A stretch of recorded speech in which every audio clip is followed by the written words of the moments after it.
So this is our project on stakeholder analysis. We basically just thought this was interesting, and we've written at least 12 slides on different aspects of this concept. And what is a stakeholder review, I hear you asking? The function of a stakeholder review is to make the company director aware of the shareholders' requests and demands of the software company's shareholders. But funnily enough, the software director is under no legal obligation to abide by their stakeholders' opinions or direction.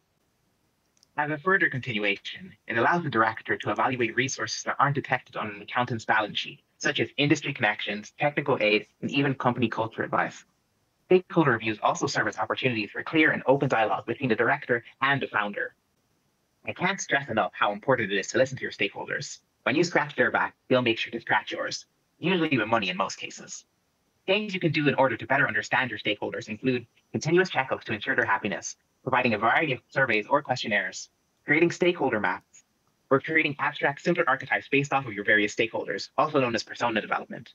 Benchmarking may also be done as well. Okay, there's an unspoken rule between the directors and larger stakeholders that basically follows: if you don't do what I want, then I'm going to sell my stake and create fear and uncertainty among the other stakeholders. So essentially, these large stakeholders have a lot of leverage because of the amount of capital they own in the company, which basically means they have a lot of power in the board meetings and can kind of strong arm directors into doing whatever they want. While stakeholders can usually be helpful, sometimes they really can end up tanking the company.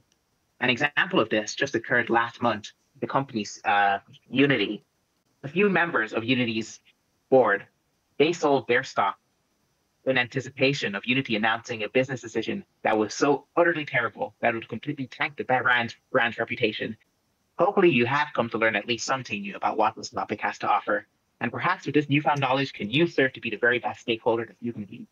Thank you so much for reading.